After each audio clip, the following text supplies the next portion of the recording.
Olá, tudo bem? Seja muito bem-vindo mais uma vez à última análise da Gazeta do Povo. Em poucos dias começa o Carnaval e desta vez a atração principal, o desfile das escolas de samba do Rio de Janeiro, vai chamar a atenção do mundo por uma polêmica sem precedentes. A escola que justamente abre o desfile decidiu levar para a avenida um samba-enredo de exaltação a Luiz Inácio Lula da Silva. Não é homenagem a um ex-presidente, a uma figura do passado, mas a um mandatário no exercício do cargo e no ano em que ele disputa a reeleição. Coincidência, homenagem espontânea ou propaganda disfarçada de cultura? Para gravar as coisas, tem dinheiro público bancando essa folia. Como o Brasil e o mundo reagirão a esta pantomima de autopromoção de um político no poder em ano de eleição? Quais vão ser as consequências disso para a própria disputa eleitoral? Acompanhe com a gente no Última Análise, que está começando, e aqui no estúdio tem a companhia do Francisco Scorsin mais uma vez. Tudo bem, Chico? Tudo bem, Tosi, Gui, Fabi e a toda a audiência. Guilherme Kilter, bem-vindo novamente. Obrigado, Tosi. Prazer estar contigo, com o Chico e com a Fabi, mas principalmente todo mundo que nos assiste aí da Gazeta. Saudações também a Fabiana Barroso, mais uma vez no Última Análise. Salve, Fabi, tudo certo? Boa noite, está tudo certo. Tosi, Scorsin, Guilherme e a todos a nossa audiência. Não esqueçam, gente, tem um QR Code aí, se puder assinar a Gazeta, por favor. Aproveita para assinar a Gazeta e também deixe o seu like para que esse conteúdo que a gente vai começar a produzir agora, vamos debater temas muito importantes de relevância para a vida nacional, faça esse conteúdo chegar a mais gente. Então, o desfile das escolas de samba na Marquês de Sapucaí sempre foi palco de crítica social, de ironia e de deboche dos governos. Em 2026, neste ano, no entanto, vai ser bem diferente. O novo tom será dado logo na abertura pela Escola Acadêmicos de Niterói. Em vez de deboche, entra a bajulação e entra a exaltação de um político que está no poder. O samba-enredo da discórdia já diz a que veio no título. Do alto do Mulungu surge a esperança. Lula, o operário do Brasil. A letra repete slogans de campanhas eleitorais do petista, dizendo que em Niterói o amor venceu o medo. E entoa olê, olê, olá, Lula, Lula. Mais explícito, impossível.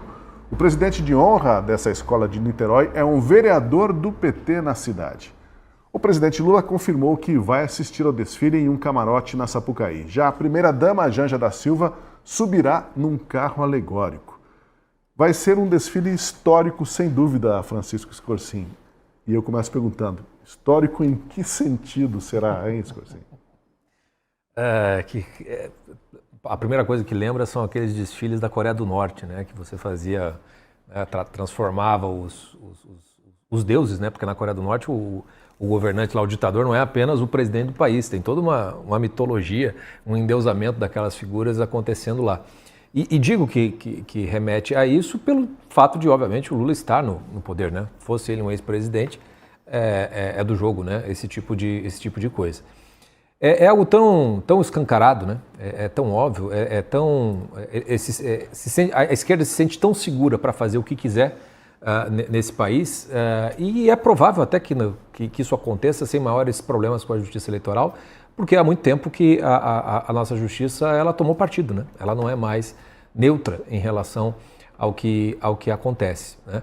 É fácil da gente perceber o absurdo, né? É só você imaginar se fosse Jair Bolsonaro presidente tendo uma escola de samba fazendo um samba-enredo para o Jair Bolsonaro. É provável até que a própria turma do Bolsonaro ficasse constrangida com algo parecido com isso. Mas constrangimento não é uma coisa que preocupe muito a turma ali, a senhora Janja da Silva vai, né, desfilar até em carro alegórico, né? Eu acho que duas coisas que eu acho que é legal da gente falar aqui primeiro. Bom, primeiro, a coisa é absurda em si mesmo. Então é óbvio que é uma campanha eleitoral, tem toda a dimensão que tem dinheiro público também envolvido, tem todo um problema nisso tudo que precisaria ser afetado. Mas tem uma outra coisa que eu acho que também vale a pena a gente colocar no debate, ou pelo menos parar para pensar, que é o quanto as eleições no país, elas não se tornaram meio que uma espécie que o eleitor se tornou uma espécie de criança menor de idade, em que a justiça eleitoral é o pai e a mãe que diz o que pode, o que não pode, limita isso, limita aquilo, e chegou a tal ponto de controle, de intervenção da Justiça Eleitoral, que literalmente ela tá no mato sem cachorro. Porque se o Jair Bolsonaro foi cassado porque ele fez uma reunião com embaixadores, o que dizer de um desfile de escola de samba, né? Onde coloca o sujeito no ano eleitoral como destaque, né? Inclusive vai ter o próprio Jair Bolsonaro sendo interpretado e criticado no desfile, né? E é o Bolsonaro que vai concorrer, o sobrenome é que vai concorrer nas eleições. Agora, a Justiça Eleitoral está no mato sem cachorro, que ela vai ter que fazer igual aquele pai e aquela mãe, que é o seguinte: eu não quero saber quem tem razão. Não pode. Se ela quiser manter alguma distanciamento, imparcialidade, lisura nessa eleição, ela vai ter que fazer, não pode, porque se a gente proibiu aquilo, isso não dá para permitir. Mas eu não sei se isso vai acontecer. Eu acho que é até provável que permitam com algum tipo de desculpa qualquer, porque desculpa é o que mais se consegue fazer e se recriar as leis conforme a própria conveniência. O que para mim é mais maluco é que, assim, para mim, as eleições deviam ser tão livres a ponto de que esse tipo de coisa deveria ser permitido. Do mesmo jeito se fosse para o outro lado. Para mim, a eleição ela tinha que ser faz o que quiser e você tem que ter um controle. Não dinheiro público, né? Então, aí tá. A dimensão em quase todos, acho que na semana passada a gente conversou disso.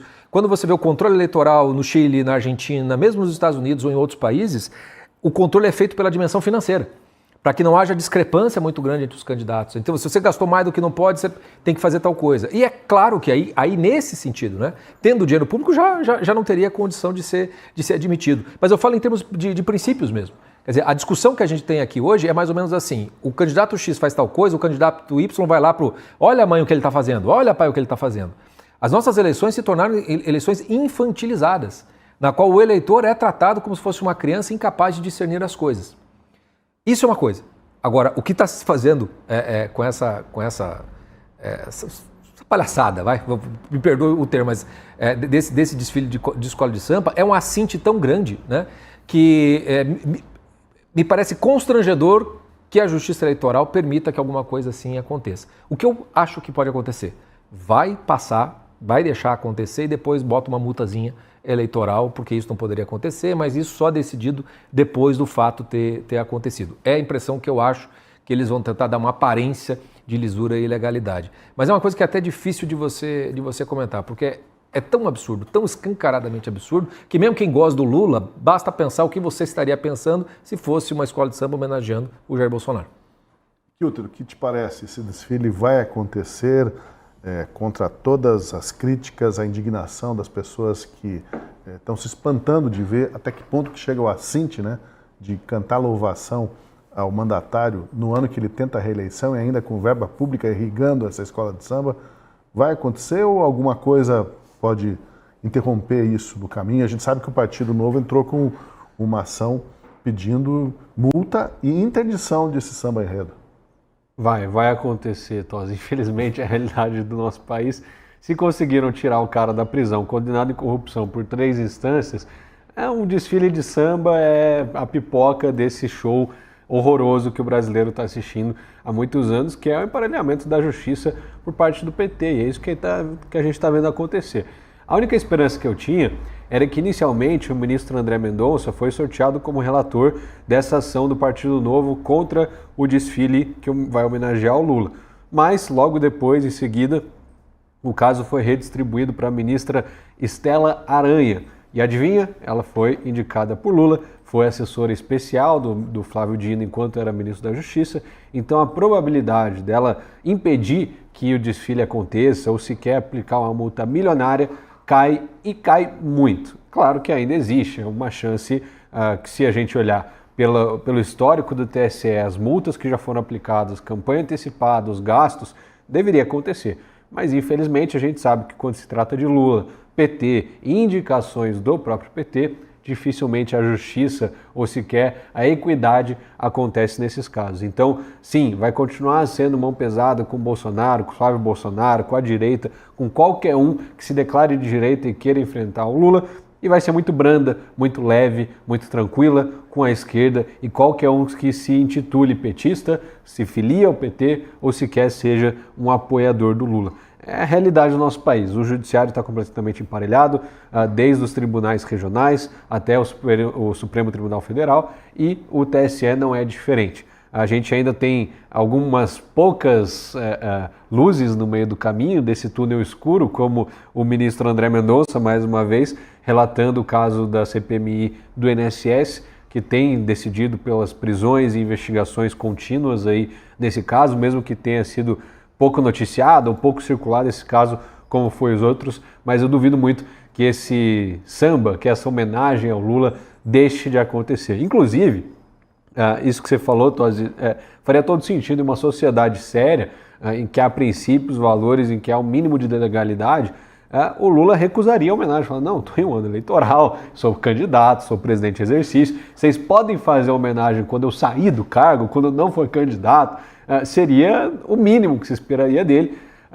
Até saiu uma notícia, se eu não me engano foi na Folha, de que o entorno do Lula teria aconselhado ele a fazer isso, de Lula, deixa para outro ano, a gente não precisa desse problema agora, mas mesmo assim ele seguiu, avançou.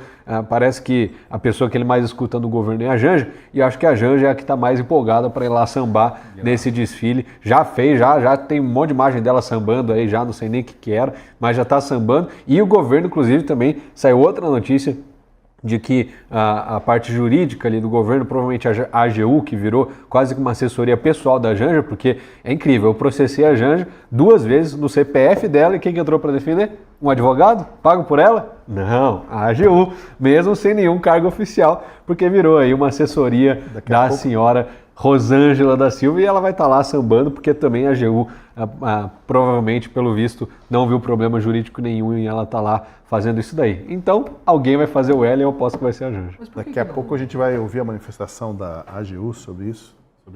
Por que razão que foi redistribuído o processo do André Mendonça? Porque a Estela Aranha estava com todos os casos de campanha antecipada. Entendi. Estava tudo no guarda-chuva. Tá preventa, então. Você falou aí que os petistas estão empolgados com a oportunidade de cantar Lula lá na abertura do Carnaval Carioca. Bom, não basta só exaltar o líder, é preciso espezinhar a oposição. E a ministra Gleisi Hoffmann convocou a militância a ir para o sambódromo, entoar loas ao Lula e atacar o Jair Bolsonaro e os manifestantes de 8 de janeiro. A gente já mostrou isso, mas é só um trecho curto. Veja a manifestação dela no plenário da Câmara. Vamos aproveitar esse carnaval, gente, para a gente também brincar, para a gente se divertir. Vamos curtir o samba enredo do presidente Lula, o samba que homenageia ele, que é lindo. É muito lindo esse samba enredo, conta a vida do Lula, né? Quanto custa a fome, quanto importa a vida, nosso sobrenome é Brasil da Silva. E é isso que a gente tem que fazer mesmo, é cantar com alegria esse samba enredo, comemorar com alegria esse carnaval, sem falsos mitos e sem anistia. Viva o PT! Apesar de toda essa empolgação, o sinal de alerta foi aceso no governo e no judiciário. Até estranho que no judiciário acenda-se um sinal de alerta, mas enfim, esse é o recado. A preocupação é de que o ato carnavalesco vire um tiro no pé e acabe sendo interpretado pela Justiça Eleitoral como propaganda antecipada eleitoral, utilizando dinheiro e espaço público com fins políticos, Fabi. A Advocacia Geral da União recomendou aos ministros de Lula para não desfilarem na Sapucaí para evitar justamente essas implicações eleitorais. Agora, será que essa questão se resolve assim?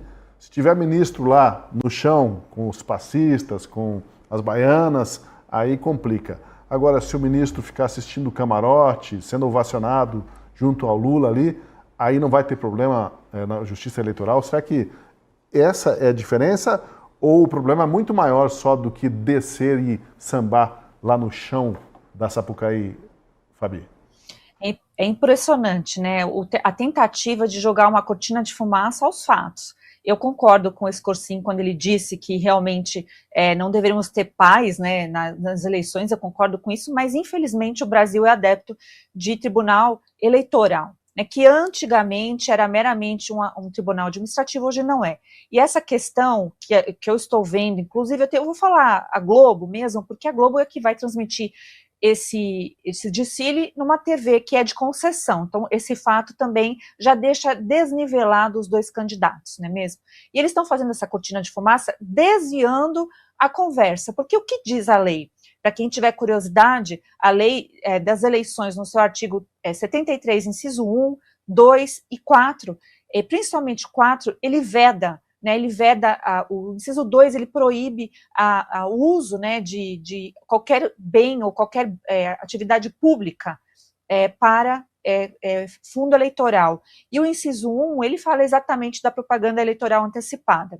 Ora, pouco importa se os ministros vão desfilar ou não, essa não é a discussão. O que não deveria haver, conforme a nossa legislação, é realmente esse desfile. É vedado. Vedado porque tem dinheiro público, vedado porque será transmitido numa emissora que é de concessão. E, como também já foi bem observado, a gente precisa entender que, além de ser uma propaganda eleitoral, ela está humilhando, né, como que é, acadêmicos de Niterói. Está humilhando com aquele humorista que, para mim, é completamente sem graça, de verdade, que é o Marcelo Adnet, que vai fazer, então, o papel do Bolsonaro para humilhá-lo.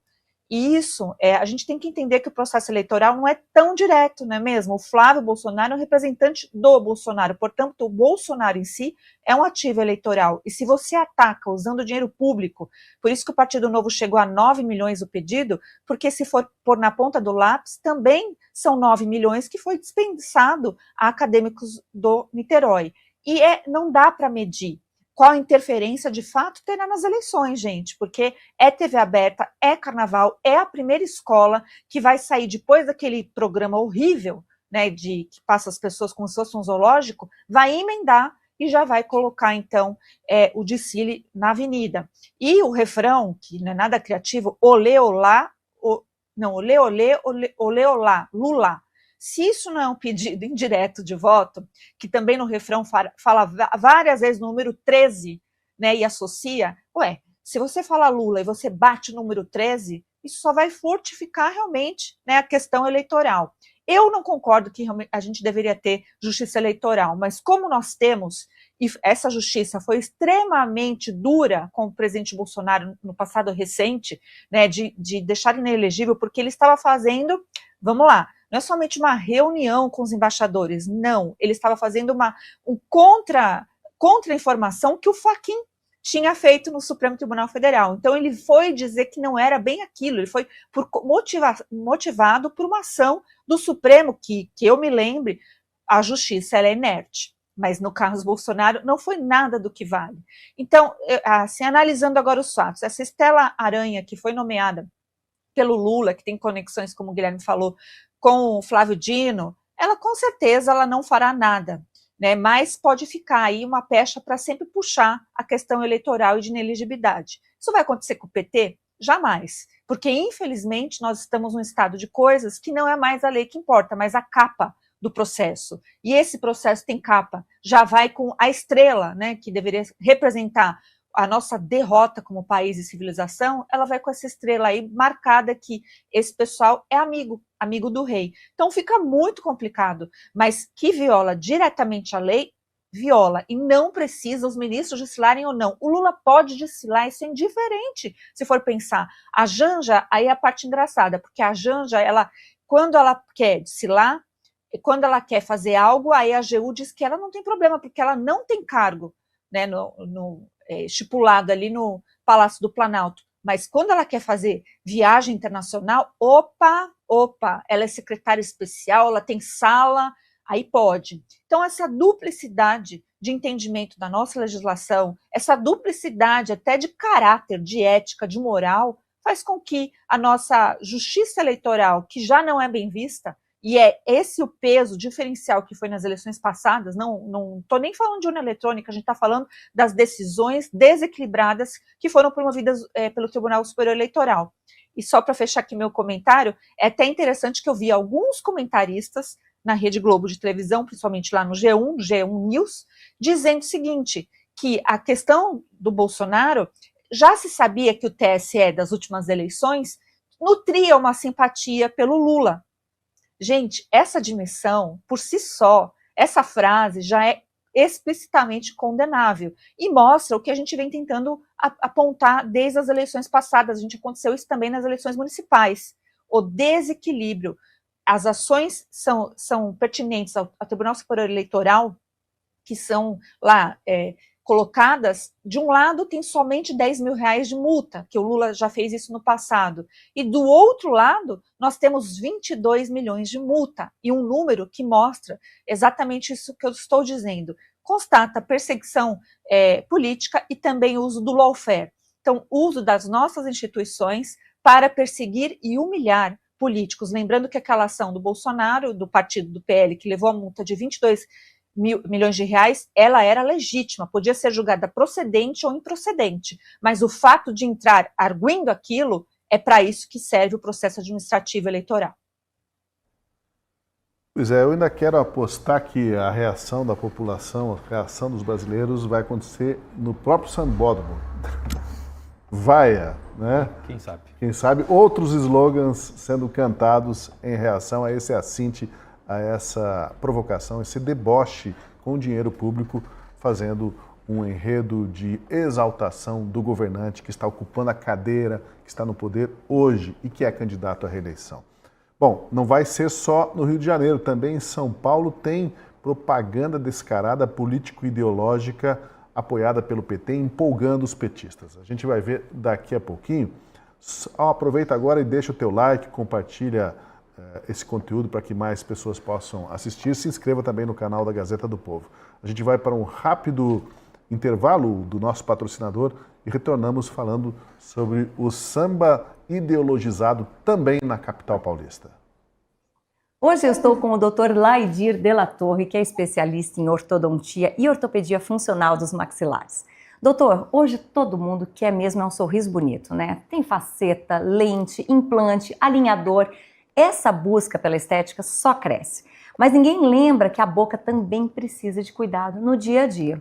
Mau hálito, ardência, sensibilidade e aquela secura incômoda. Exatamente. Esses desconfortos aparecem porque o pH muda. A gengiva fica sensível, o estresse afeta a mucosa, é a vida real. Mas não precisa virar um problema. E é aí que Bluem entra como a Oraltec da saúde bucal. Perfeito. E a Bluem usa um oxigênio ativo, uma tecnologia exclusiva. O poder antibacteriano é tão forte quanto o da clorexidina, só que muito mais suave, sem manchas, sem ardência e não altera o brilho das facetas. Ou seja, protege o sorriso sem prejudicar o investimento. Exatamente. E a linha é completa, desde o creme oral com e sem flúor, com baixíssima abrasividade, o gel oral que auxilia nas cicatrizações das feridas, a espuma, perfeito para quem quer higienizar os alinhadores e dispositivos móveis, o enxaguatório Bluem, que ajuda a controlar as bactérias, refrescando sem arder e mantendo o pH equilibrado, o fluido bucal, que equilibra a mucosa e acelera a cicatrização, principalmente em pacientes em tratamento oncológico,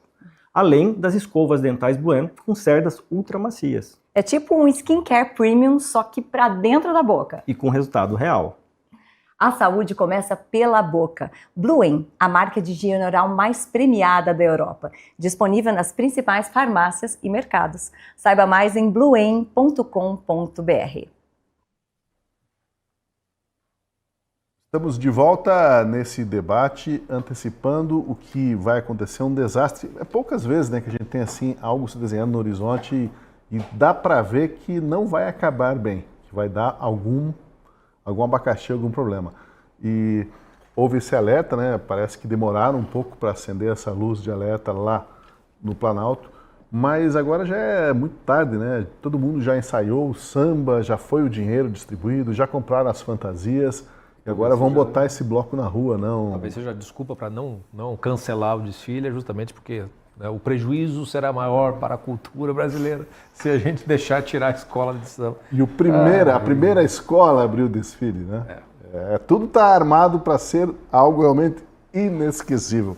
Só inesquecível porque a gente verá. Bem, no mais recente desdobramento dessa polêmica, a gente comentou aqui, o Partido Novo entrou com ação no TSE contra o samba enredo. A reclamação é de que se trata de propaganda eleitoral antecipada, como a gente disse, e abuso de poder político e econômico. O partido quer multa e proibição da exibição desse samba. Como disse aqui o Kilter, quem vai relatar a ação contra o samba enredo é a ministra Estela Aranha, que, como mostra a matéria da Gazeta do Povo, ela foi indicada pelo próprio Lula no ano passado para compor a Corte Eleitoral. Antes dessa função, ela era assessora especial de quem? Da Presidência da República e ainda atuou como secretária do ministro Flávio Dino na época que ele estava no Ministério da Justiça.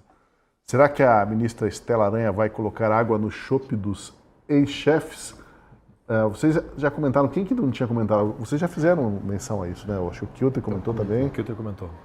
Eu queria entender por que razão foi para ela o processo e saiu do ministro da Mendonça, mas aí agora entendi, né? Ela já está preventa, como se diz o termo jurídico, né? Mas tem, assim, é importante a gente observar, como ela é uma nova integrante agora do TSE e todos os casos de propaganda antecipada estão sendo distribuídos para ela e centralizados nela, inevitavelmente, uma hora ou outra vai chegar também um pedido, uma denúncia da campanha do Flávio Bolsonaro, da campanha do Ratinho Júnior, da campanha do Romeu Zema, de qualquer um que seja por propaganda antecipada. Eles vão achar alguma coisa e vão denunciar. Isso acontece toda eleição. Algumas têm razão, outras não. Alguns casos são escandalosos como esse, outros são puramente invenção, achar pelo em ovo para descredibilizar o oponente eleitoral mesmo. E aí ela vai precisar de coerência. Se dessa vez ela for branda com um caso tão escandaloso como esse, do desfile de samba em homenagem ao Lula, que recebeu aí R$1 milhão de dinheiro público do próprio governo Lula, o que mais ela poderia punir, né? Então, porque fica um negócio quase... Se isso passa, qualquer coisa. Não, só se o Lula subir lá no discurso do Dia da Independência e pedir voto no 13. Aí acho que, quem sabe, ela se mexe, fala, não, isso não pode, é demais. Não sei, aí ela perde um pouco do critério. Eu acredito que alguma coisa, alguma punição vai precisar ter, seja antes, seja depois, seja durante, o que for, porque senão ela perde simplesmente toda a credibilidade dali para frente, julgar qualquer outro caso de campanha antecipada. Vai ficar evidente, a não ser que também ela não esteja nem um pouco preocupada com a credibilidade da corte ou com a sua própria credibilidade enquanto ministra, o que também é uma possibilidade, já que foi indicada pelo Lula, e assim como muitos ministros do STF indicados pelo Lula, estão um pouco se lixando com a sua reputação, com a sua credibilidade, apenas pelo poder. Então é uma incógnita, acho que pela primeira vez aí vamos conhecer um pouco mais de Estela Aranha como ministra do TSE, se de fato vai se ater ali, até a rigidez que exige a lei eleitoral, ou se vai ser mais branda com seus aliados, ex-aliados políticos, né, que agora vão estar sendo homenageados e sambando lá. Espero que ela não seja muito, não goste muito do samba, porque senão vai ficar difícil ali votar, julgar contra os seus gostos pessoais. Eu estou vendo aqui que o TSE é formado por 7 ministros titulares. 3 são do STF, 2 são do STJ e 2 são da advocacia, são juristas, né?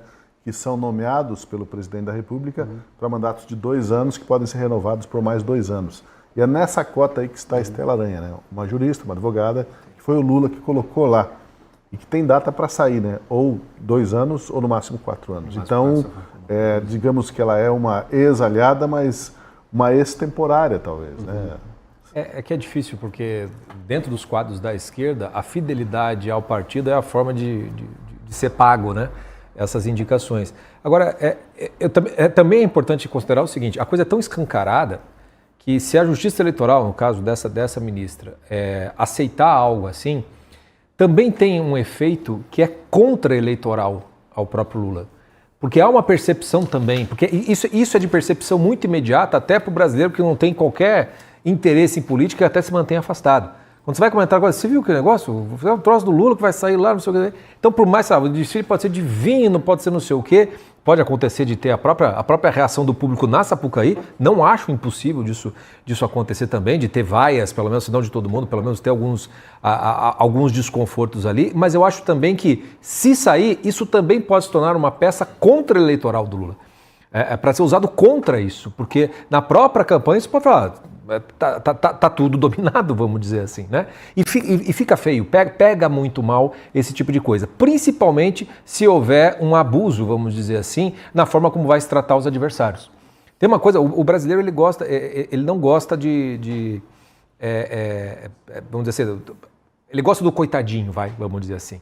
Né? Ele protege a coisa meio da vítima. Então tem algo assim que pode ser que funcione ao contrário do que se espera com essa louvação. Né? A própria manifestação da Gleisi na Câmara, cantando aquilo, porque é assim mesmo, porque tem que ser assim, isso soa como arrogância, E isso soa como petulância para muita gente, sabe? Isso soa como...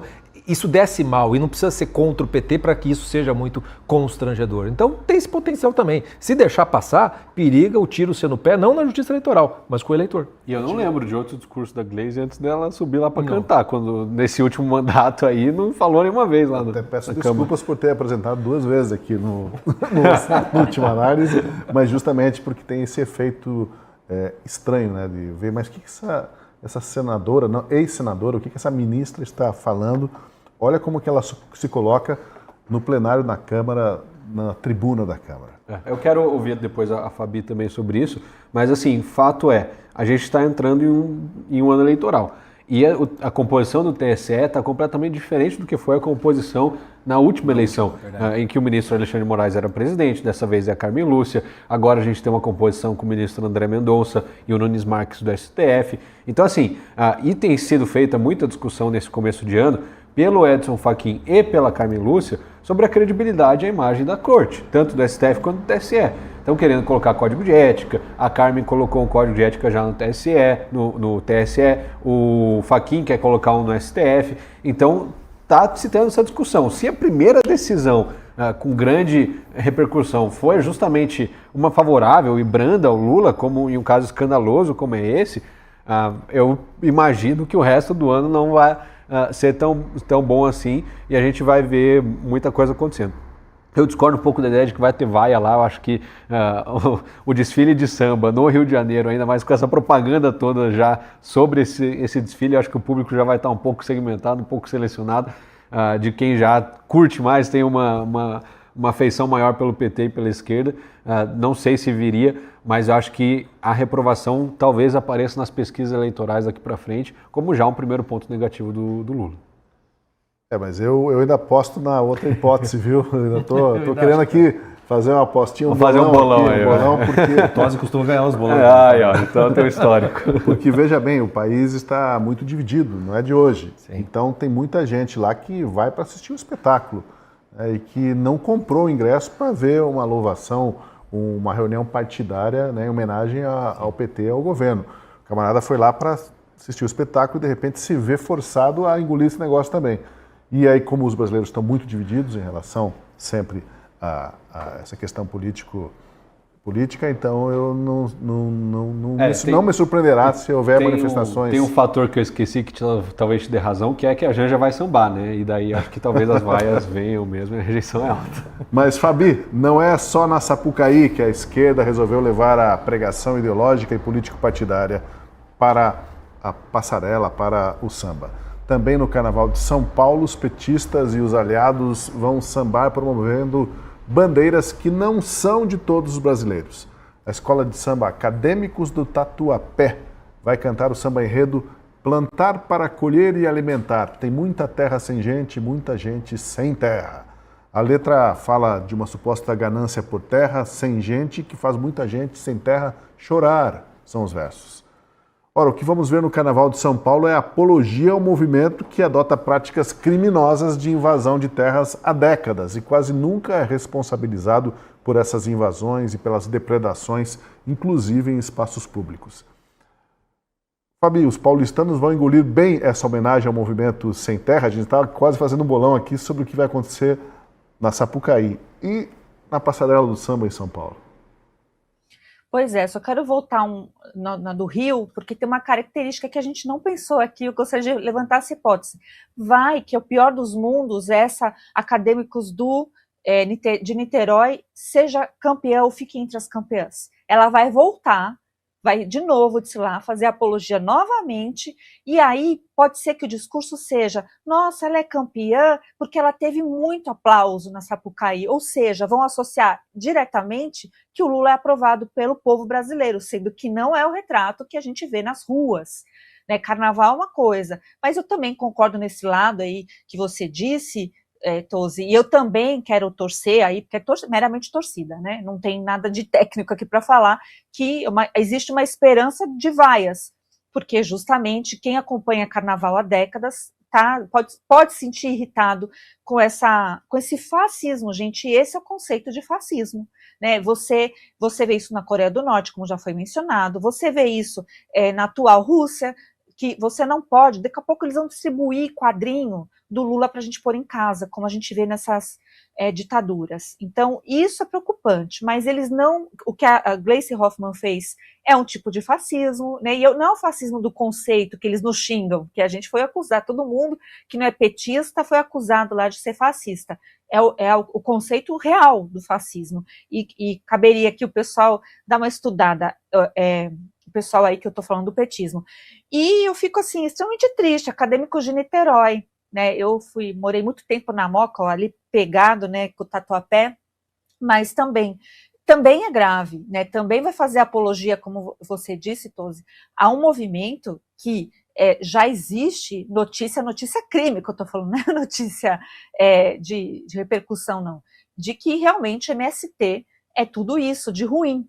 Né, tem casos que pessoas relatam, muitas histórias que a gente conseguiu ver na CPI do movimento aí, que foi feita eu me lembro do Salles. Então a gente tem ali a constatação, eu lembro das histórias, eu lembro do que existe, inclusive comparável a uma equiparação de escravidão, não é exagero, como tem, por exemplo, em garimpo, que a pessoa não consegue sair porque fica naquele ciclo vicioso de um movimento e você fica preso porque vão criando dívidas para as pessoas. É só lembrar da CPI aí, do movimento social, do MST, que eu lembro também que foi o José Rainha, né, ouvido, icônico. Então, isso que a gente vai ver também é uma distorção da realidade e é uma bandeira política.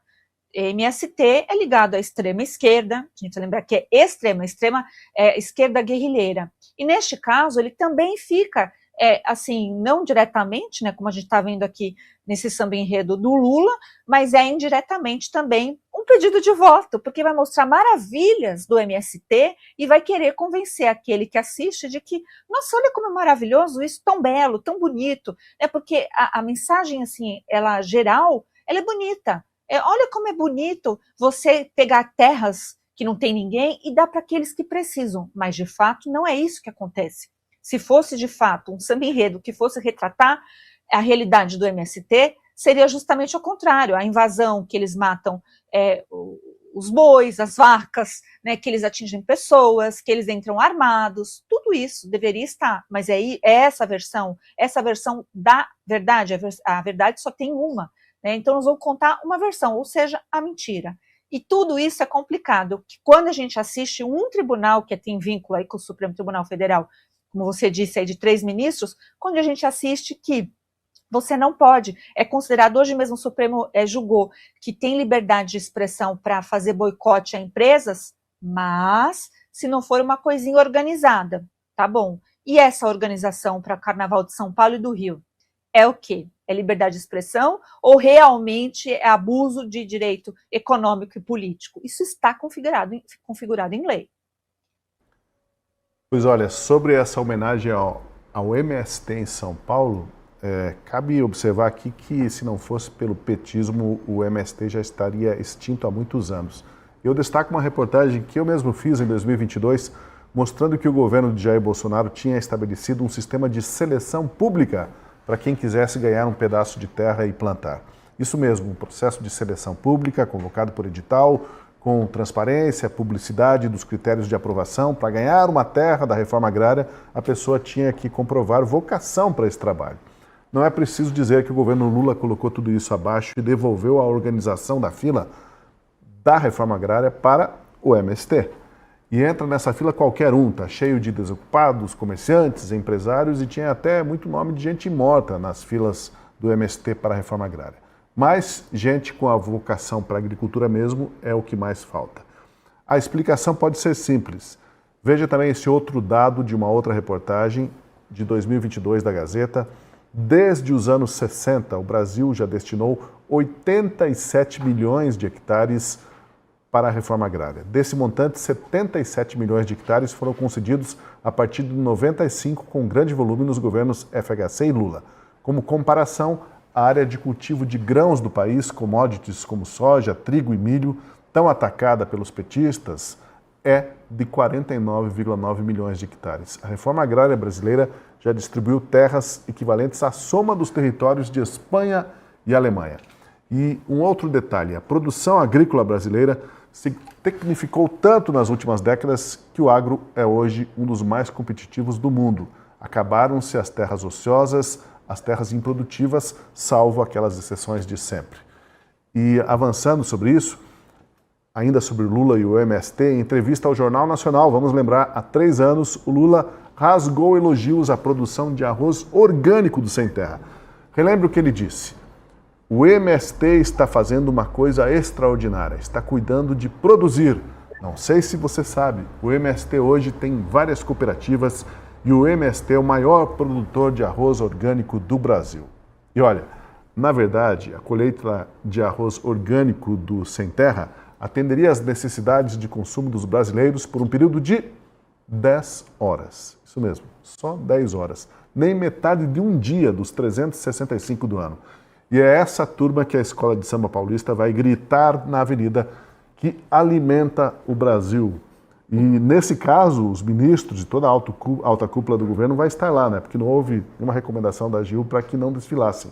Como é uma homenagem a um movimento social, então a patota toda vai desfilar simultaneamente, né? Um assinte, uma provocação político-partidária no Rio de Janeiro e outra em São Paulo. Só que o São Paulo abre, né, antes do desfile do Rio. Parece que no Rio eles vão homenagear bandido e em São Paulo vão homenagear terrorista, né? O negócio tá bem complicado mesmo, porque a partir do momento que você invade uma terra que não é sua, exige que ela se torne sua, mesmo você não tendo a menor capacidade de produzir nada nela, você é um bandido, né? Deveria ser classificado como terrorista em diversos países sérios, na Europa, nos Estados Unidos, com certeza. Inclusive nos Estados Unidos não aconteceria porque lá todo mundo tem arma. E está liberado o direito de defesa na sua propriedade privada. Aqui no Brasil, se alguém se defende contra o MST, quem se ferra é justamente quem se defendeu, mesmo que isso gere ameaça, morte ou até ferimentos aí entre suas famílias, seus funcionários, etc. Então é um quadro muito complicado mesmo. Infelizmente a gente vai ver esse povo sendo homenageado, o que não faz o menor sentido. São bancados sim com dinheiro público para estar lá invadindo terra e propriedade, roubando de quem produz, de quem tem, de quem faz, de quem alimenta de fato o Brasil, os verdadeiros produtores agrícolas.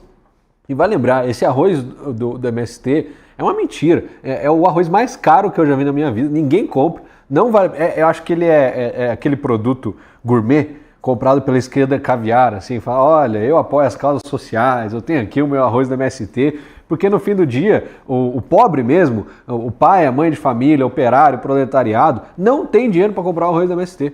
Porque é caro, porque é difícil de produzir, não dá muito certo, você não tem a menor escala e não dá certo. Então é um produto que não se viabilizou. O MST é sim uma organização terrorista e a gente está vendo eles serem homenageados aí em uma escola de samba. A gente está bem de escola de samba, viu? Tá legal o negócio. Agora, assim, qualquer número tem que ser levado em consideração a um comparativo com outros números, né?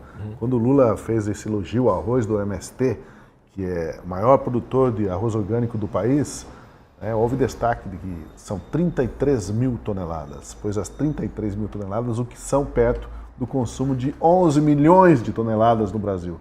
Como a gente esclareceu naquela reportagem à época, dava para alimentar as necessidades dos brasileiros por 10 horas. Come hoje arroz, amanhã ninguém come mais, se dependesse do Sem Terra.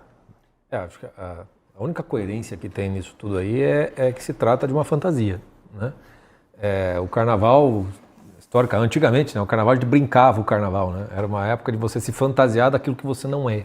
Né? Então era brincadeira de o bloco dos homens que se vestiam de mulheres, não porque tinha qualquer coisa de sexualizado ou de gênero nisso, mas porque era uma brincadeira, né? Eram aqueles dias em que era permitido eu brincar do que eu não era, ou seja, de fantasiar, né? E aí me parece que é isso que né? Essa escola de samba de São Paulo homenageando o MST como se fosse o que alimenta o Brasil, é uma fantasia de carnaval, né? Não vai além disso, assim como a homenagem que vai ser feita no Rio também não deixa de ser uma fantasia de carnaval. O problema é que no Brasil as fantasias se tornaram realidade, né? E aos poucos elas vão dominando todas as coisas, inclusive quando seria aquele momento da gente se divertir. Já faz algum tempo, e isso é importante contextualizar, né? É importante também lembrar assim, que os esquemas das escolas de samba, a forma como são financiadas, quem controla. Nunca foi um negócio dos mais éticos e morais e de lisura, né? No Rio de Janeiro, a relação das escolas de samba com o jogo de bicho são históricas, né? Certamente hoje o jogo de bicho não tem mais a mesma influência, o mesmo poder, mas a gente sabe que o crime organizado é mais organizado ainda do que antigamente. Dificilmente isso é diferente em São Paulo, sem contar todo o aporte de dinheiro público que é colocado nessas coisas. Então, no final das contas, é uma grande fantasia, uma grande mentira que se leva para a avenida, pena que os palhaços somos nós. É quase carnaval, né? Tem muita gente já se descolando da realidade e mergulhando no mundo da fantasia. E não é só esse pessoal que está se preparando para essas duas escolas, não. Uma dessas pessoas que já está no outro mundo é o senador Randolfo Rodrigues, do PT. Não dá para não falar, não dá para deixar registrado aqui a grande obra inaugurada por ele no Amapá com a presença do governador do estado, Clécio Luiz. Ele fez questão de descerrar um pano especial sobre tamanha obra. Um comedouro, bebedouro para cães de rua construído com canos de PVC e fixados no muro. O local foi batizado de Espaço Orelha, em homenagem ao cão que morreu após ser agredido em Florianópolis. Veja esse vídeo incrível postado pelo próprio senador Randolfo Rodrigues nas redes dele. Nós resolvemos aqui fazer um espaço em homenagem à orelha, em primeiro lugar, e um espaço de acolhimento. Isso aqui é um espaço que vai ter um comedouro, vai ser um espaço também, o espaço do Porto não será restrito a eles, vai ser um espaço também de convivência com eles. Essa semana, governador, a Secretaria de Bem-Estar Animal vai estar aqui fazendo vacinação, tirando o RG dos simpatinhas para os petzinhos que estão aqui, enfim, dando todo o acolhimento e carinho que os nossos pets precisam. E esse aqui vai ser um espaço pequeno, espaço orelha, de acolhimento dos pets daqui do espaço do Porto do Povo de Santana.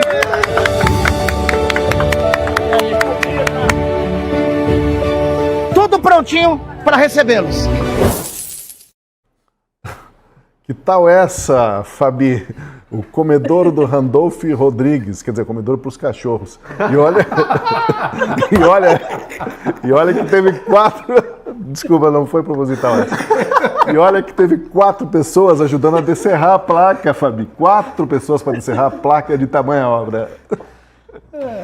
Olha, primeiro que eu ia fazer um comentário em relação ao comedouro, eu ia falar que também esse burro come em comedouro, porque o Brasil, o meme vem pronto, a gente é obrigado a rir, embora seja assim, ele não tem autocontenção, nem auto bom senso, não tem nada, né? Mas o que é interessante que se a gente observar aí, é que se você olhar os 4 canos de PVC, eles já estavam ali, porque tem marcas de tempo, ele só inaugurou a placa, gente. A placa é um tremendo cara de pau, né? E foram 4 placas, gente, olha que absurdo. E é um desfavor, tanto para o caso aí brutal, né, com orelha, o que foi levantado pela sociedade em relação à maioridade penal, né? A gente está pensando seriamente no Brasil, em relação a crime ambiental, o que é ou não.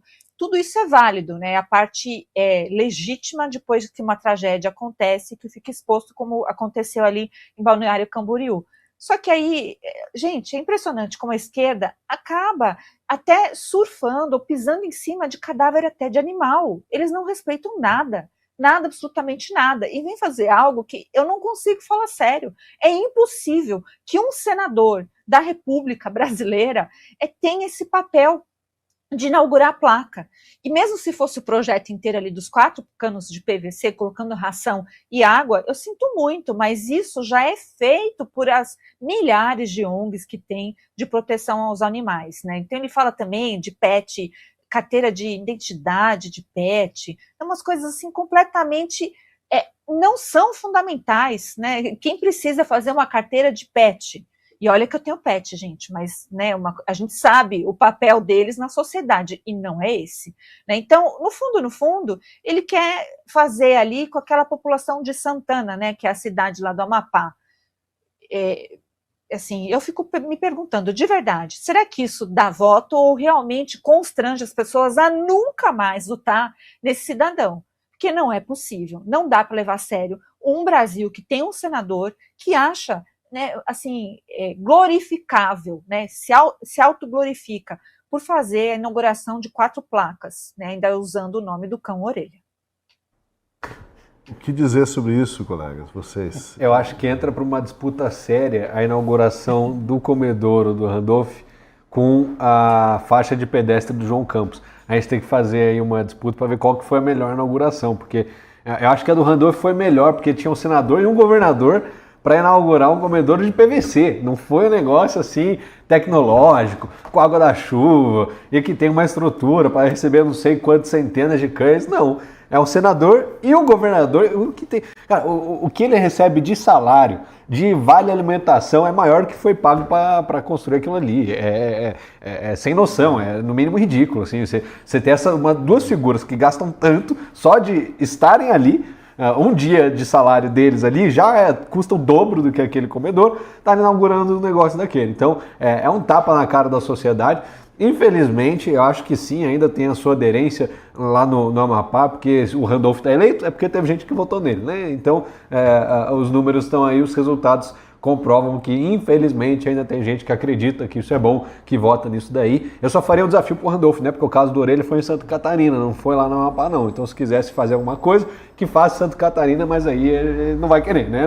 Não tem voto, não é o curral eleitoral, é o Sul e todo aquele discurso. Fica mais difícil de acontecer. E também não vi nenhuma manifestação dele a favor da redução da maioridade penal, porque se quiser justiça pela orelha mesmo, o ideal é que faça força e vote a favor dessa redução da maioridade penal, que o Randolph também ficou caladinho. É muito mais fácil você gastar ali uns R$500 para inaugurar um comedouro com 3 canos de PVC do que você, de fato, votar de forma coerente com essa pauta. Você engana aí a população, pega uns votinhos para você e quem se beneficia é ele, né? Infelizmente ainda tem muita gente que precisa acordar, mas quem sabe a gente falando desse caso aqui, mostrando esses absurdos, fique mais evidente. Mas é a realidade, né? Como disse a Fabi, né, o meme vem pronto, não precisa nem de programa humorístico mais. Sim. Houve uma época que tinha lá o Sucupira, né?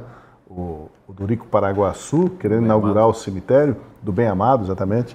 E aí aquele pano colocado sobre a obra ali, como se fosse sair dali, né? De repente uma coisa extraordinária. E quando puxa o pano, dispensador de ração e de água. Tudo bem que as pessoas já fazem isso, né? As pessoas fazem, colocam comidinha lá e tal. Agora o camarada querer tornar essa iniciativa de atender ali os cachorros de rua num grande ato político com o governador, né? E ele foi o que mais aplaudiu, né? Puxou aplauso ali para ele mesmo e tal, tudo certo. Gravar, filmar e publicar nas redes sociais. E ele vem para reeleição. Sim. Bem, claro. Entendam isso, olha o nível. Não, senão ele não faria esse esforço todo de inaugurar uma obra desse tamanho. Mas tem uma coisa que eu acho muito emblemática nisso, que é uma espécie de prova do como a esquerda não sabe utilizar a rede social. Porque, como a Fabi disse, o meme vem pronto. O meme é da própria realidade das redes sociais. Esse tipo de inauguração, ela era muito típica de uma época pré-internet. Então, o Dorico Paraguaçu, mas tinha várias novelas que tinham seus prefeitos e tudo mais, que fazia aquelas inaugurações daquilo que não existia. Era muito comum, o prefeito, o governador, vamos fazer a inauguração da placa do que vai ser o tal negócio que às vezes nunca é construído, nunca é feito nada, né? Se inaugura aquilo que vai começar a ser feito. Isso sempre foi, mas era a forma da mídia cobrir essas coisas, a forma como era trabalhado pela equipe de comunicação de cada um dos candidatos para a época eleitoral, conseguia passar um ar de que alguma coisa estava sendo feita. Com as redes sociais, nada disso se sustenta por mais do que 5 minutos, só na cabeça dele. Por que eu digo que é emblemático de como usa muito mal a rede social? Porque a dimensão do tal do cachorro-orelha só existe por conta da dimensão das redes sociais. Aquele furdunço todo, e é assim que funciona essa turma de algoritmos, de influências, é basicamente assim, aonde está o tema quente, você tem que se meter ali, né, e tentar capturar um pouco daquela audiência para você esquentar o seu próprio perfil, a sua própria audiência. Foi isso que o Randolph Rodrigues quis fazer. Ele tá nem aí pro comedor dos cachorros do Amapá. Ele tá interessado se aquele comedor vira um comedor na rede social para ele pegar eleitor e ampliar a sua base nas redes sociais. Acontece que o meme vem pronto e não funciona mais essa jogadinha eleitoral de lá de antigamente para os tempos de hoje. Eu acho que nem para o eleitor mais humilde do Amapá essas coisas funcionam, porque eu acho que antes de chegar a propaganda do Randolph, já chegou um meme para ele. Entendeu? É motivo de riso, é motivo de deboche mais do que qualquer outra coisa. Então, hoje em dia, esse tipo de tentativa de surfar em cima da onda não funciona mais. Vamos lembrar assim, lembra a Janja quando tentava fazer o Lula fazer Reels e TikTok, fazendo dancinha e tudo mais, né? Aquela coisa constrangedora que se Saudades da fazia. nossa camisa 10. E o próprio Lula desistiu de fazer, não dá para não funciona comigo esse negócio assim. Então é muito emblemático de como de fato assim, a esquerda parece que assim, ela se recusa a entender qual é o funcionamento dessas redes sociais, talvez porque ela é incapaz de ter a velocidade com relação àquilo que é o fato mais nu e cru. Ela sempre tem que ter uma narrativa, não os fatos em si. Os fatos têm que servir a narrativa, nunca o contrário. E talvez por isso que seja tão difícil deles conseguirem capitalizar em cima dessas coisas. Então acaba ficando ridículo, né, risível, mas também emblemático de que talvez isso seja uma boa notícia para quem não é de esquerda, porque... E a internet não perdoa, né? Porque agora o Randolfo Rodrigues já ganhou até um apelido, né? Porque é uma alcunha, vai ser o Randolfo Rodrigues do Comedouro, né? As pessoas vão se referir a ele, aquele senador do Comedouro, não tem como, né? Mas olha como a nossa perspectiva tem um lado, né? Porque, assim, como eu falei, eu entrei aqui no vídeo, é um dos vídeos mais engajados dele, tem uma média de 10 mil, 20 mil visualizações todos os vídeos, esse tem 10 vezes mais, já tem 100 mil visualizações. E tem muito comentário, que atitude linda, parabéns senador, esse é meu senador, enfim, um monte de comentário favorável. Então é isso, se o povo tá lá, gosta disso e quer isso, pede por isso, ele tá entregando. Então assim, muitas das vezes a gente sim critica o parlamentar com razão, podia fazer uma obra melhor, maior, com mais estrutura. Não tinha nenhum cachorro lá, inclusive, você viu? Não. É só gente, não tinha cachorro nenhum, não sei se depois se estava afastado, tinha que entregar um mapa pro cachorro achar o comedouro, ou se ele tá usando até esse comedouro para desviar dinheiro público, mas o tempo dirá. Agora, fato é, tem gente apoiando, tem gente que gostou e esse povo vai continuar votando na esquerda e no PT. Então, a gente ainda exige um trabalho grande de convencimento, de mostrar a verdade, de mostrar que tem coisa melhor para convencer esse povo aí a buscar por melhor. Mas muitas dessas visualizações também veio de quem foi lá para dar risada. Claro. Com certeza. Bem, enquanto você deixa o seu like, compartilha o conteúdo do Última Análise com mais gente, para que o YouTube possa trazer também mais gente para dentro dessa conversa. Vamos ouvir agora o Minuto Show Rural, que é um projeto com cobertura do Presença Paraná SA, aqui da Gazeta do Povo. Bom, quem nos visita hoje aqui no estande do Show Rural é o deputado Pedro Lupion, presidente da Frente Parlamentar Agropecuária. Muito bem-vindo aqui para essa conversa com a Gazeta do Povo. Eu agradeço, inclusive quero parabenizar a nossa Gazeta do Povo de poder estar presente aqui no Show Rural. Essa que é a primeira e mais importante feira de tecnologia aqui do nosso estado e é onde a gente tira a febre do nosso povo se a coisa está boa ou não, né? Quais são as prioridades da frente no Congresso? Tivemos alguns desafios aí do final do ano, foram vetados pontos importantes da Lei de Diretrizes Orçamentárias, dentre elas a proibição do contingenciamento do seguro agrícola, algo que tem nos preocupado muito. O governo federal não repassou nenhum real de seguro agrícola para os produtores e, obviamente, a gente conseguiu melhorar a legislação do seguro agrícola, nós conseguimos resolver a questão de custeio e de crédito, problema macroeconômico no país, com juros a 15, o endividamento é crescente e a gente precisa buscar alternativas para financiar o nosso setor. Essa questão da dívida rural, né, que a frente tem atuado nesse sentido. Como está essa situação? Quais são as negociações? Nós aprovamos uma securitização de praticamente 30 bilhões de reais na Câmara dos Deputados. O governo ignorou, mandou uma medida provisória com 12 bi. Esses 12 bi não chegou para ninguém até agora, nem para aqueles produtores do Rio Grande do Sul que estão passando por dificuldade já há alguns anos. Então a gente precisa buscar alternativa. Buscar alternativa é conseguir financiamento privado.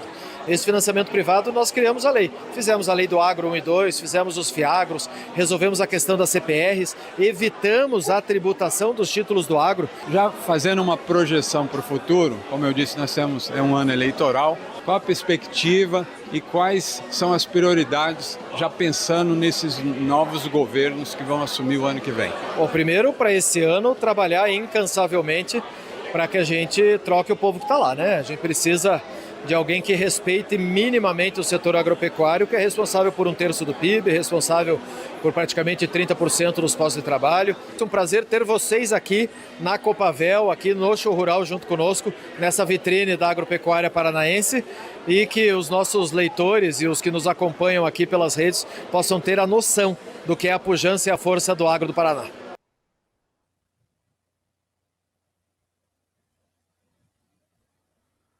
Olha, vamos falar agora sobre as investigações em torno do escândalo do Banco Master e as ramificações pelos 3 poderes da República. O senador Alessandro Vieira, que é relator da CPI do crime organizado, está com uma série de requerimentos engatilhados para serem votados na próxima reunião desta comissão. O problema é que o presidente da comissão, o senador petista Fabiano Contarato, decidiu simplesmente não se mexer. Já é a 2ª semana seguida que o presidente da CPI optou por não convocar nenhuma sessão e não vai ter nada na semana que vem, claro, por causa do carnaval. Então serão 3 semanas em que o senador do PT não vai se mexer para colocar em votação requerimentos pedidos pelo senador Alessandro Vieira. Ele pediu o depoimento e a quebra de sigilo dos familiares do ministro Alexandre de Moraes por causa do contrato de serviços de advocacia milionários com o Banco Master, que a gente sabe muito bem, e também pediu a quebra dos sigilos dos irmãos de Dias Toffoli, igualmente associados a esses negócios escusos e milionários ligados ao banco do Daniel Vorcaro. Agora, Fabi, é ou não é uma operação abafa em andamento? Dá para abafar simplesmente sem se mexer, ficando paradinho, quieto ou sumindo do radar, né? É interessante que o senador Alessandro Vieira, eu vi algumas entrevistas dele, e ele estava otimista com o Fabiano Contarato.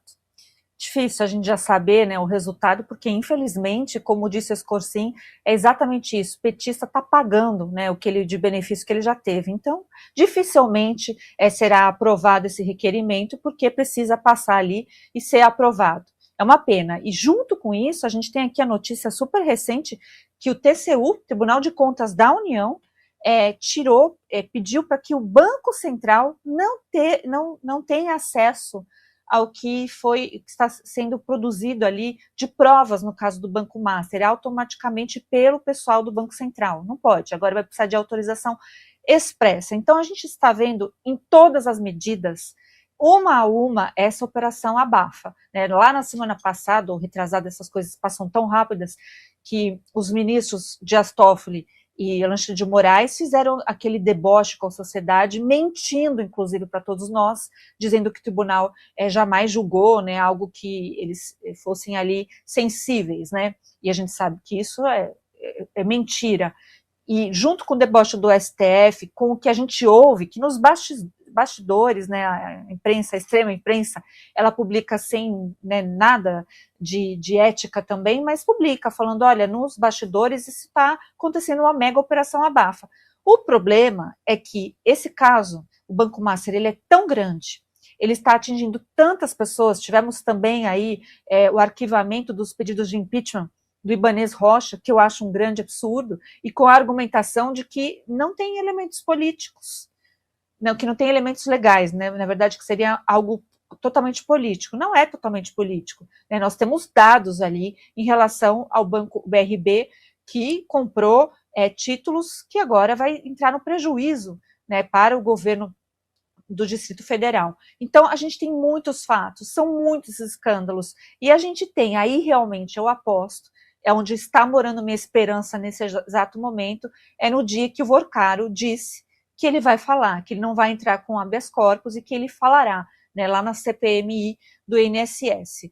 Ele precisa falar, e isso realmente é onde, né, a gente tem essa tentativa, e algo não está correndo muito bem ali, né? Eu tenho a impressão que o Lula deu uma largada de mão dos ministros, espero que isso seja real, porque só com o desgaste deles mesmos é que nós vamos observar um pouquinho de justiça no Brasil, mas é incontrolável, né? Incontrolável. Faço votos aí que a CPI do crime organizado também consiga passar esses requerimentos, porque o que a gente está vendo diante de nós é sim, né, matéria-prima de um crime organizado, aliás, ligado com o PCC e com outros, né, crimes que são já considerados crime organizados, pena que não são considerados terroristas, mas esses fundos de investimento são crimes financeiros e nunca houve uma fraude bancária tão grande quanto essa que a gente está assistindo.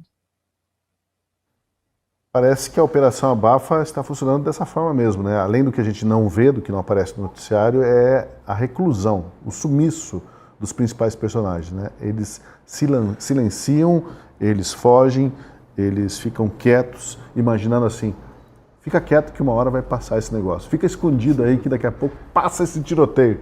O problema é que, será que vai passar? Será que os brasileiros em ano eleitoral vão deixar passar isso sem explicações? Porque até agora o Alexandre de Moraes não se dignou a falar sobre o contrato de 129 milhões da esposa dele.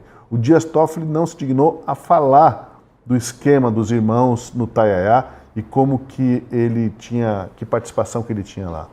E agora o Contarato também não se digna a comparecer, a dar as caras para despachar na CPI e vai para a terceira semana. Tá dando certo, né, Tosi? Eles são profissionais nisso. O que petista faz de melhor não trabalhar. Se for isso que precisa para não andar as investigações, eles fazem com exímio sucesso. Desde a volta do recesso parlamentar, só teve uma sessão no Senado. Uma sessão. E mais nada. E cancelou também essa semana e só vai voltar depois do Carnaval. Falta falar do Alcolumbre, que também está recolhido. Então, exatamente. Não tem sessão. Não fazem as convocações na CPI, a CPMI não é instalada, o Alcolumbre não convoca, o que deveria ser automático, segundo o regimento interno, mas também se o STF está rasgando a Constituição, o que custa o Alcolumbre rasgar o regimento interno, né? Dos males o menor. Então, assim, o brasileiro já está tão acostumado, ilegalidade atrás de legalidade, o que custa? Eu aqui que estou blindando o STF, que sou porteiro do STF, do tamanho que é essa portaria aí do STF, o Alcolumbre também tem um tamanho considerável para ficar ali na frente de guarda, está lá protegendo o STF, essa que é a verdade. Está lá blindando, não está deixando a CPMI ser instalada, não está nem fazendo sessão, porque aí pelo menos os senadores podiam ir lá, subir na tribuna e cobrar, falar, ó, presidente, o que é isso aqui? Não está instalando, o regimento diz assim, diz assado, tem que fazer acontecer, isso ia repercutir na imprensa, mas acho que pelo jeito até isso eles não quiseram fazer. E a CPI também, que já está instalada no crime organizado, que deveria investigar, sequer está apresentando os requerimentos dos principais casos de ligação com o crime organizado e corrupção que a gente está vendo no nosso país, que são do INSS e do Banco Master. Inclusive por causa desses dois casos, que o Brasil continua no pior índice na pior posição do índice de corrupção global, segundo a Transparência Internacional. Ou seja, somos campeões de novo em ser os piores. Essa que é a verdade. Não há investigação, ninguém é punido, ninguém fica preso. O Daniel Vorcaro ficou menos tempo preso do que qualquer um de direita, do Bolsonaro, do general Heleno, de qualquer preso do 8 de janeiro. Então, existe uma balança de pesos e contrapesos claramente quebrado no nosso país e esses senadores da base do governo estão trabalhando para que isso continue desse jeito. Infelizmente, nós não temos maioria no Congresso, nós não temos maioria no Senado e não vai dar para mudar a situação. A única forma de fazer isso acontecer é nessas eleições eleger mais gente sem rabo preso, que não seja do PT, que não seja do PSOL, dessa turma toda patota que protege o governo e depende do STF para governar e para andar. Então, infelizmente, é isso que a gente vai continuar vendo daqui em diante. Agora, qual que é a esperança no fim do túnel? Primeiro porque as investigações continuam, a Polícia Federal continua, conseguiu extrair os dados ali do Banco Master e porque a imprensa está dando ampla cobertura, como eu tenho falado aqui diversas vezes. Diferente do caso do INSS, esse caso do Banco Master, sabe Deus o motivo, está repercutindo aí em toda a chapa branca que tem na imprensa. Os grandes jornais, as grandes reportagens, estão todos falando disso. Então, a gente tem uma mínima esperança de que o caso continue. Duvido muito que o povo vai para a rua por conta do Banco Master, a não ser que tenha um novo fato mais escandaloso, ligado a algum ministro. Enquanto não tiver, vai continuar desse mesmo jeito, o PT e o governo Lula protegendo os ministros da STF que fazem o governo dele andar. Mas também tem a partir do momento em que o governo, o PT, assume a defesa, né, dos investigados, né? Porque você faz essa operação abafa, que no primeiro momento é uma operação contenção, né? Você tenta conter os danos, mas o fato de você fazer este movimento significa você se colocar do lado de quem possivelmente é corrupto, né? E o PT já tem uma imagem muito cristalizada relacionada à corrupção. Eu fico na dúvida e tenho a impressão que a operação abafa não vai funcionar. Não no sentido de vermos condenações, etc., não nesse sentido, mas no sentido de que não vai se conseguir abafar efetivamente falando. Por algumas razões. A primeira delas é que praticamente em todas as pesquisas que foram feitas há já alguns anos, durante o governo Lula e principalmente chegando agora mais perto desse ano eleitoral, os grandes temas de preocupação da população sempre são segurança pública e corrupção. Às vezes é corrupção na frente, às vezes é segurança pública, e ficam ali de acordo com o que acontece no noticiário, né? Há meses atrás, quando aconteceu a operação no Rio de Janeiro, segurança pública vai ser o tema da eleição.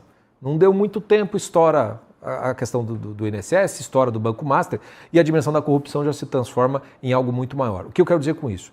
Se é uma das maiores preocupações da população brasileira, significa que há uma atenção maior para esse tipo de caso e que simplesmente deixar isso abafado, deixar de lado, não significa que será esquecido e que isso não vai cobrar uma conta daqueles que abafaram, né?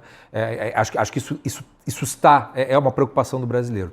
A segunda coisa é que, se o governo está numa operação abafa, então naturalmente a oposição e a imprensa, que tem que fazer o papel investigativo, não exatamente ser oposição, ela tem uma operação de sangrar, né?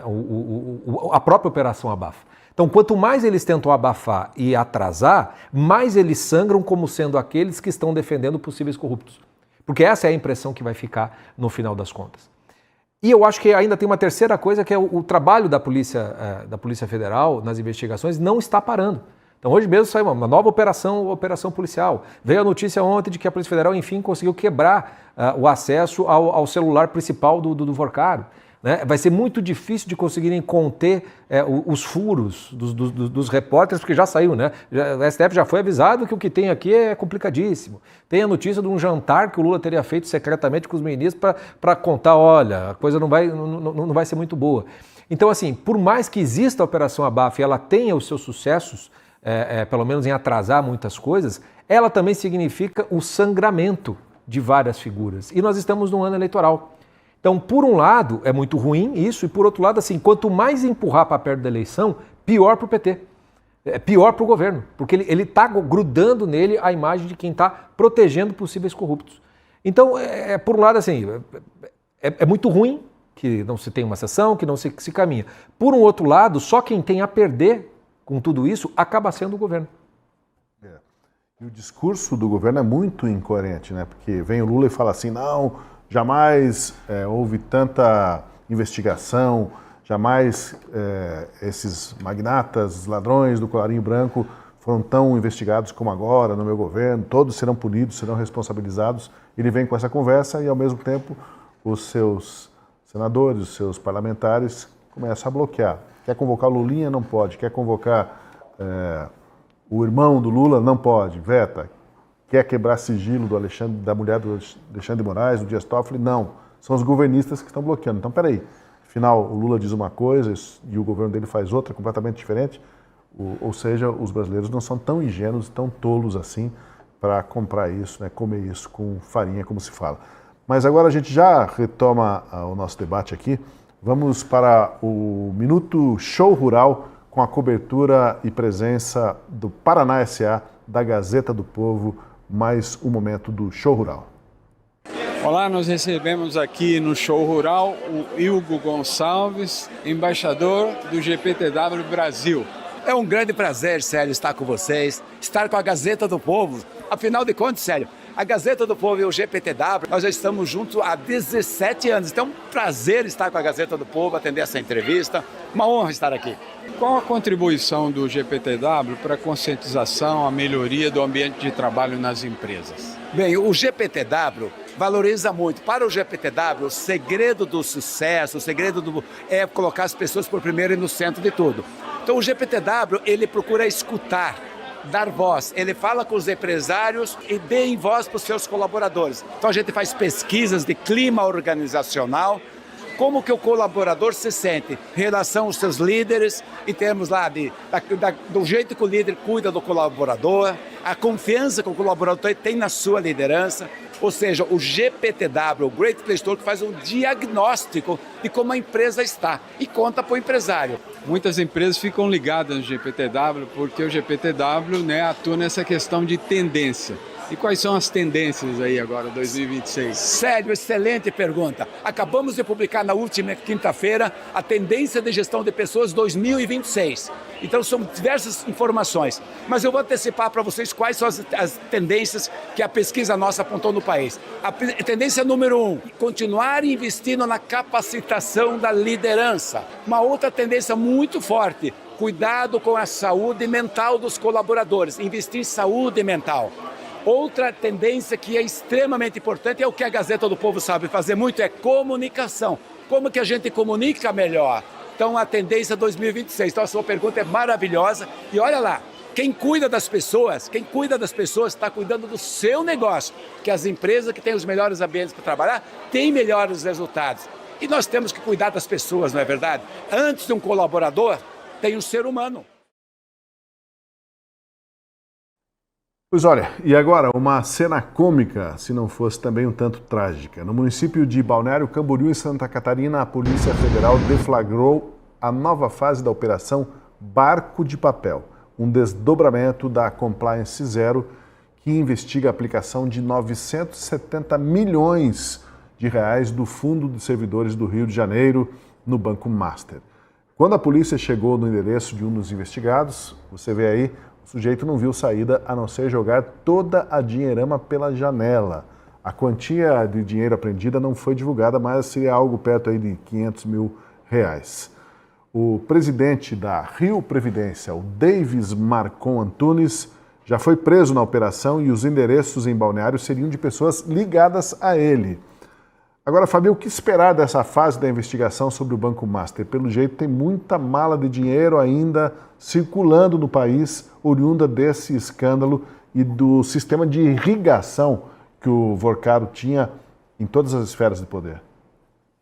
Pura verdade. O que eu fico aí até contente com essa notícia é que a operação policial não foi vazada, né? Que se tivesse sido, daria tempo ao menos dele ter colocado a mala em algum lugar, não precisaria jogar pela janela do banheiro, né? É algo que mostra, de fato, que tem uma certa blindagem que essa tem que ter mesmo em relação à investigação e à Polícia Federal. Então é a parte onde eu falo, existe esperança no Brasil, né? E espero que a Polícia Federal fique realmente, né, nessa teimosia em fazer o certo, ao menos dessa vez, né? Ela caiu em descrédito, infelizmente, até por conta dos que os ministros fizeram, mas pode retomar aí o crédito. Então, eu fico com essa parte.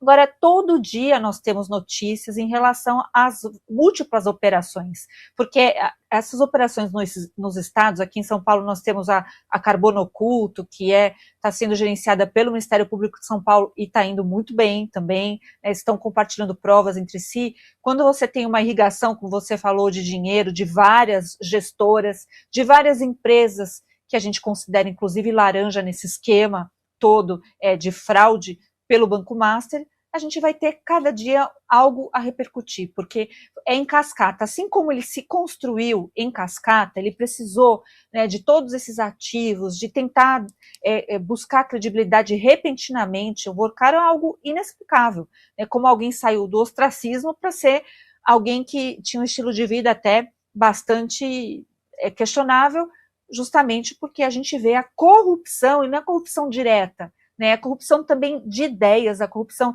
institucional, a corrupção aqui em vários estados, vai se alastrando. Então, eu não sei se isso terá esse fim. Até o que o Escorcin falou, eu gostei demais, porque eu penso no mesmo sentido. Eles não conseguem abafar, porque, de fato, o brasileiro está muito cansado, está engasgado. Veja aí até aquela caminhada que o Nicolas fez. Aquilo é um retrato o brasileiro está muito cansado, está engasgado. Então, espero que, eu vi uma contagem, Tosi, não sei se é oficial, mas foram 429 mil reais, né, que a Polícia Federal ainda tem que ficar fazendo o trabalho de contar o dinheiro, que é engraçado. O Brasil realmente, né, a gente está de comedouro, de um senador, a gente jogando mala, literalmente dinheiro pela janela de um banheiro, pelo desespero da Polícia Federal tá batendo a porta. Então, espero que isso não fique somente, né, nesse começo que nós estamos. Eu sei, é só um começo. E atenção, porque tem uma notícia agora que complica muito a situação do ministro Dias Toffoli. Saiu no UOL. A Polícia Federal encontrou conversas entre Daniel Vorcaro e Dias Toffoli e mandou o material para o presidente do Supremo, o Edson Fachin, analisar e decidir o que fazer disso. Essas novas informações estavam em dispositivos eletrônicos apreendidos com Daniel Vorcaro e estão ali conversas dele com o ministro Dias Toffoli. Os diálogos, segundo essa notícia, reforçam a percepção de que havia uma relação muito próxima entre os dois em meio à apuração do escândalo do Banco do Vorcaro. O conteúdo obtido pela PF, segundo o UOL, também menciona integrantes do Congresso Nacional.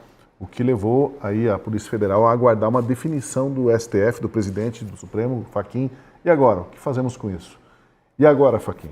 Né? O que faz com isso? O Fachin, menos mal que parece ser uma pessoa que está um pouco distante, né? Não está sujo de lama ainda nessa história. Agora é o momento dele provar que realmente não quer se sujar e nunca se sujou, né?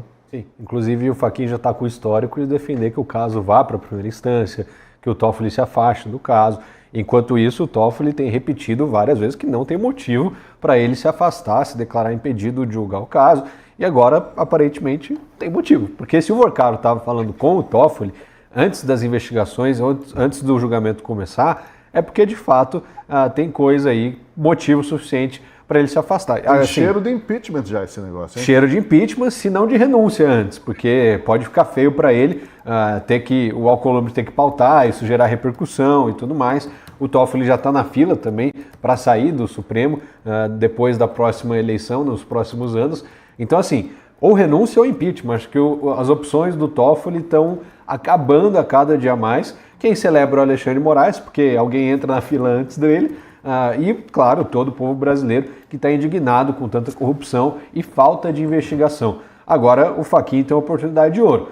Ele, enquanto presidente do tribunal, que tem defendido aí um código de ética e de postura para os ministros, que tem defendido que a imagem do STF volte a ter mais credibilidade, é hora dele fazer isso acontecer. Ou redistribuir o caso, ou decidir ele mesmo afastar o Toffoli, ou pedir encaminhamento à PGR, o que for que ele quiser fazer nesse caso, mas está inevitável que vai ter que ser julgado o impeachment do ministro Dias Toffoli. Uma hora ou outra isso precisa acontecer. E assim, eu acho que tem chance de acontecer porque também interessa ao Lula e ao Alcolumbre que isso aconteça. A gente já comentou aqui em outros programas que com a saída do Toffoli tem espaço para indicar o Messias e o Pacheco, e tanto o Alcolumbre e tanto o Lula ficam felizes e as duas vagas entram. Se por conveniência, se por princípio, por legalidade, que seja, é hora do Toffoli sair e a gente ter uma investigação séria sobre esse caso do Master e que caia, junto com ele, todo político corrupto que está envolvido nessa história. Seja senador, seja deputado, seja ministro, seja conselheiro, ex-presidente, ex-parlamentar, o que for. Se chegar até o presidente Lula, inclusive, que já teve reunião com o Lula, que também, com o Vorcaro, fora da agenda oficial, que também seja feito o processo de impeachment do Lula.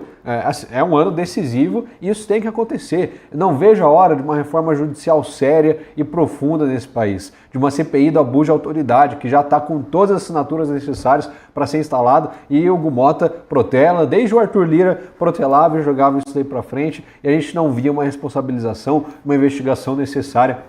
Agora, pela primeira vez, tem chance disso acontecer. Acredito que ainda vai repercutir nos próximos dias. Com essa informação, acredito que a imprensa vai querer ir atrás de entender um pouco mais qual que é esse conteúdo, qual que é o teor das conversas, o que dá para acontecer. Espero que a gente tenha uma luz aí no fim do túnel e que o ministro Fachin tome a decisão correta, não a decisão que nos interessa, mas a decisão segundo a lei. A lei da magistratura, segundo a Constituição, segundo o Código Penal. Ora, existem motivos suficientes já para o Toffoli sair preso desse caso. Não dá, é absurdo. Esse caso da Maridet, tudo que a gente tem visto, eu acho que a Polícia Federal, acredito por tudo que a gente tem visto na imprensa, já tem material suficiente para esse escândalo de fato chegar e derrubar o Toffoli e abrir uma investigação contra ele, incluir ele na investigação. Agora dá para entender por que ele pediu e arrogou tudo para ele, né? Puxou tudo para ele, tudo comigo. Eu vejo isso, fique tranquilo que eu mexo, eu cuido desse negócio aí. Se a viagem de jatinho não escancarou, agora tá claro, né? E como a galinha colocou-se em cima dos ovos ali, ninguém chega perto, né? E agora vem a informação de que essas conversas dele com o Vorcaro aconteceram quando o Toffoli já estava sendo questionado sobre a forma como ele conduzia o processo. É muito grave, né, Scorsese? Acho que algo muito revelador aí é por onde essa notícia apareceu. Que uma das jornalistas do UOL que divulgaram isso é uma que se tornou famosa nos últimos tempos por ser uma espécie de porta-voz de ministros do STF, que a gente sabe perfeitamente bem quem são. Ela se vangloriava de estar com o celular na frente da televisão no canal e falou assim, estou falando aqui com o ministro do STF que me disse tal coisa. Provavelmente ela pode ter contactado algum ministro do STF e falado assim, posso soltar a mão do Toffoli? Não foi isso. Não foi ela que consultou. O ministro do STF... Ela foi ordenada. Claro. O que ela está falando é assim, isso aí, o cheiro que isso me dá é o seguinte, Já está todo mundo sabendo há muito mais tempo, porque o Lula, coisa de uma semana atrás, falou assim, eu acho que o Dias Toffoli tinha que sair do Supremo Tribunal Federal. O Lula chegou a falar isso. É igual a pinto e cachorro. Assim, se o Lula está falando é porque alguma coisa tem. Vai aparecer. E o Lula já se colocou como... E o Lula ainda não tem por que ficar segurando a mão do Dias Toffoli, porque ele é profundamente magoado pela forma como o Dias Toffoli tratou na época que ele estava preso, não deixou ele ir para o enterro do irmão, do neto, alguma coisa assim. Então eu acho que vir por essa jornalista esse aviso é que quem largou a mão do Dias Toffoli talvez sejam os próprios ministros que estão criando uma condição para que force o Dias Toffoli a fazer o que o Guilherme falou, que é para evitar impeachments e maiores constrangimentos, ele acabar pedindo para sair. Não acho que o Dias Toffoli vai fazer isso, porque a melhor defesa que ele tem é justamente permanecer no cargo. Então, o que vem pela frente aí talvez seja uma coisa muito mais complicada do que pareça. O fato da notícia vir por onde veio é mais significativo do que a notícia em si, porque no fundo ninguém duvidava do conteúdo do que foi noticiado. Fabi, como que você recebe essas informações agora? Complicam muito a vida do Toffoli, e eu fico imaginando assim, quando vem um redemoinho, né?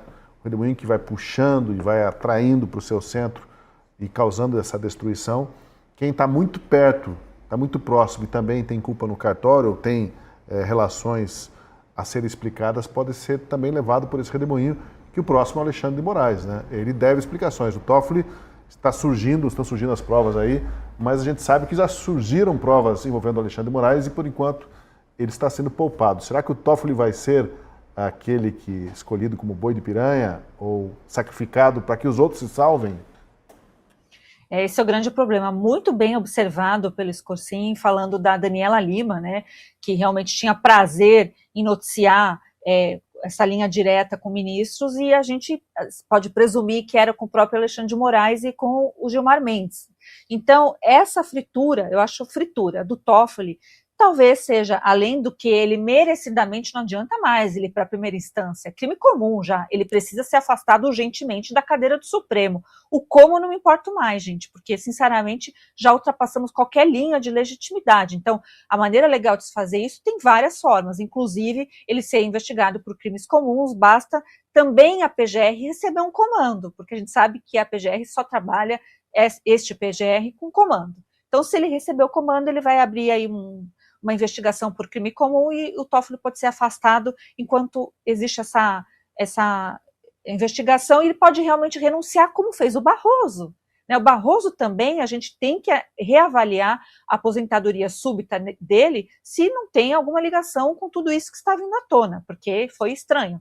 Mas o que é interessante aqui é a própria blindagem ao ministro Alexandre de Moraes, porque não adianta o Toffoli cair e não tirar um ministro que também está envolvido, ou supostamente envolvido, porque é um contrato que não se justifica de 129 milhões, e também aquela persistência do jornal Metrópolis em dizer, tenho provas, de fato, que o ministro estava fumando charuto, né? Inclusive quando o Trump foi reeleito, na casa do Vorcaro. Então, tudo isso já é muito sério. A gente fala de seriedade. O problema é o sistema que está blindando homens, né? E homens que não têm mais condição de ser blindados se o Brasil continuar sendo ainda alguma democracia, nem falo, essa palavra foi tão desgastada, mas tiver algum senso crítico que pretende ainda ser legítimo. Senão, realmente, a gente já rompeu com tudo que nos resta.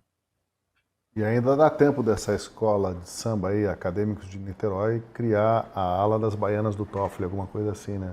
A ala que vai dançando, girando a mãozinha e tchau, tchau, né?